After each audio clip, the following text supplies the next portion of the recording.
बहुत ही नया तरीके का एक क्राइम्स होना शुरू हो गया है। तो दिस इज़ वन वे कि एक स्कीमिंग डिवाइस लगी है वहाँ पर। इनफैक्ट लाइक आप अगर कई केसेस ऐसे भी मैंने देखे हैं जिसके अंदर लोग एयरपोर्ट पे या आप कह लीजिए कि वो अपना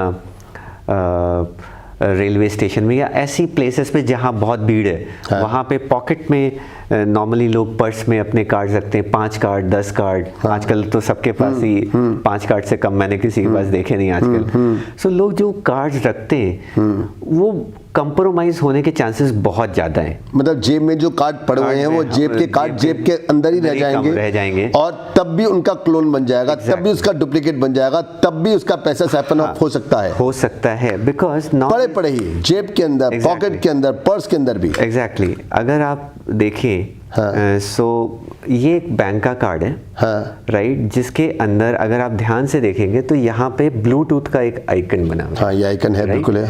सो it means this smart card is Bluetooth enable, this is RFID enable. ठीक है, so advantage of this card is now these days आप किसी भी जगह जाते हैं, मॉल में जाते हैं, वहाँ पे जब जिस डिवाइस पे ये कार्ड स्वाइप होता है उस डिवाइस पे ये इट मीन्स टैप भी हो सकता है।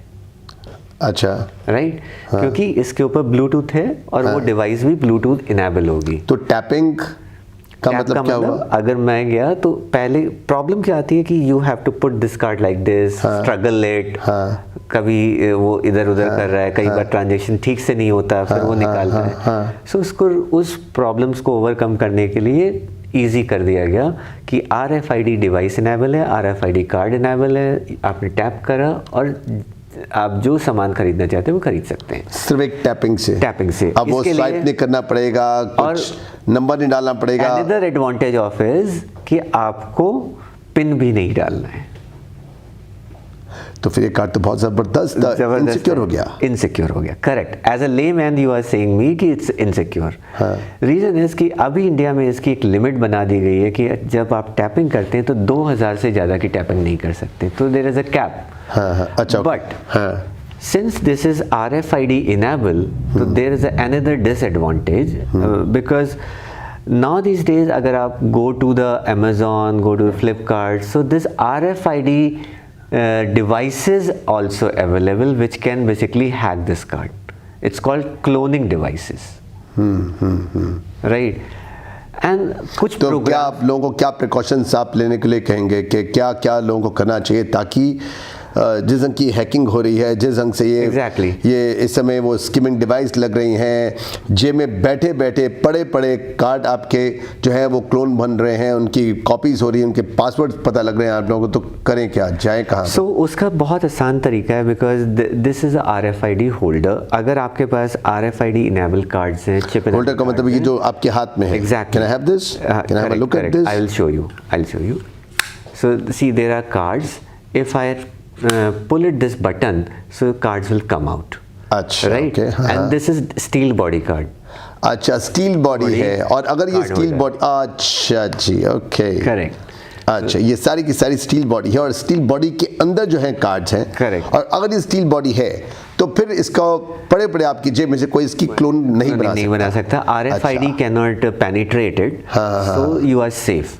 अच्छा, और साथ में आपसे जब मेरी बात हो रही थी आप कह रहे थे कि कभी भी कार्ड को किसी को देना नहीं चाहिए, कि वो लेके जाए और उसको सिर्फ एक टैप ही करना पड़ेगा और उसका क्लोन बन जाएगा। एग्जैक्टली। सिर्फ उसने जिस भी आपने वेटर को होटल में जाते हुए, 5 स्टार होटल में जाते हुए अगर आपने कार्ड दिया और वो जाके सिर्फ टैप ही करता है तो आपके क्रेडिट कार्ड का क्लोन बन सकता है। और जो आप मुझे कहानी अभी बता भी रहे थे, किसी होटल के अंदर अभी कोई एक वेटर था जो कि 2 साल से क्लोनिंग कर रहा था, 2 साल से वो क्रेडिट कार्ड की कॉपी किए जा रहा था, उसमें पैसे निकाले जा रहा था, पकड़ा इसलिए नहीं गया क्योंकि वो थोड़ा थोड़ा अमाउंट निकालता था, 4, 5, 6, 8, 10 हज़ार रुपए। छोटे छोटे अमाउंट्स तो लोगों को जो बड़े अमाउंट्स पे करते थे शायद उनको शक नहीं होता था, या होता भी था तो वो ट्रैक नहीं हो पाता था। So the best way is because awareness is best way.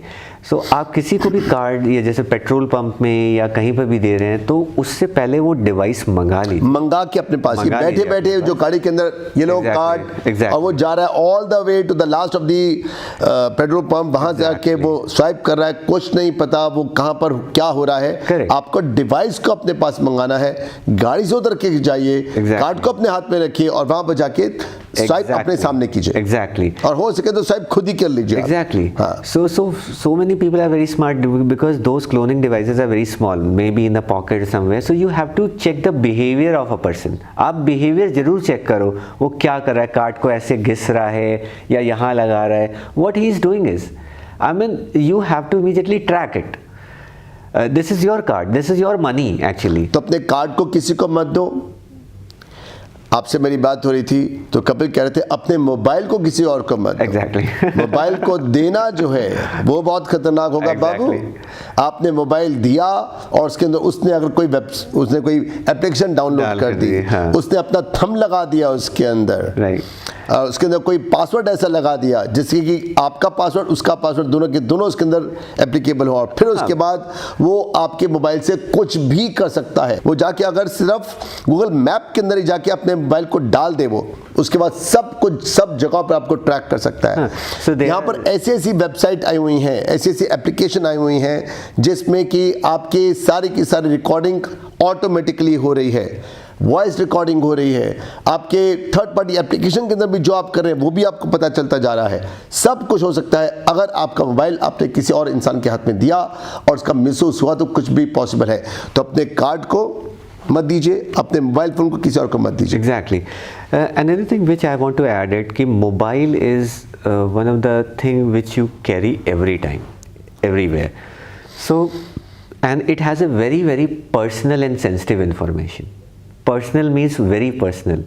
I'm talking for. It may be your photograph, it may be your video, it may be your bank account number or credit card PIN IDs which you save generally in the contacts. So अगर ये mobile just imagine it कि आपके हाथ से चोरी हो गया, right? और यस, अभी तो हम लोग बात कर रहे थे कि किसी और को मत दीजिए। मान लीजिए अगर चोरी ही हो गया, जो कि बहुत पॉसिबल है। मैंने भी अपने पास मोबाइल रखे हुए हैं 23-24 साल से और मेरे मोबाइल 4-5-6 बार चोरी हुए हैं। करेक्ट। सो जस्ट इमेजिन अगर ये मोबाइल किसी और के हाथ में लग गया, इसके अंदर बहुत ही पर्सनल सेंसिटिव इंफॉर्मेशन है। Either you will be blackmailed later or that guy chances हैं कि वो expose कर दे, वो as a WhatsApp भेज दे किसी को वीडियो और picture which you don't like to share with anyone. So just imagine the repercussions of those situations, very very difficult. So I will advise you, do not keep such information at least in a phone. अगर कभी ऐसी information आपको लगता है available आपके phone में, please copy in a very private data storage, not keep it in mobile because it's in your hand, you may forget anywhere, you may lose, it may be stolen. और कल को अगर आप ये phone जाके बेचते हो, you are changing your phone. और ये सोच करके आप करते हो कि मैंने सारा डाटा डिलीट कर दिया है, ये वो डिलीट नहीं होता है। करेक्ट। वो रिकवर हो सकता है और उसका मिसयूज भी हो सकता है। बिल्कुल। So please be careful handling any mobile, specially the data which is there. If you think like it is safe and because you have a protected, you have a best of the best mobile, I'm not talking any. कोई mobile safe नहीं है साहब, कोई mobile safe नहीं है। चोरी हो सकता है। चोर आप स्मार्ट है, मोबाइल की कंपनी स्मार्ट है, तो चोरी कम smart. Exactly, they are 10 times ahead you. बिल्कुल। जिसको चोरी करना है वो अपने आप में एक्सपर्ट हो चुका है, उसको पता है कि मुझे ताला तोड़ना है तो कैसे तोड़ना है, मुझे किस ढंग से चोरी करके सेंध करके अंदर घुसना है। अगर उसने करना है तो वो कर सकता है। अपने आप को बचाइए साहब, धंधे को बचाइए, अपनी इज्जत को बचाइए। True, you are very rightly said. Thank you ji, thank you very much, thank you.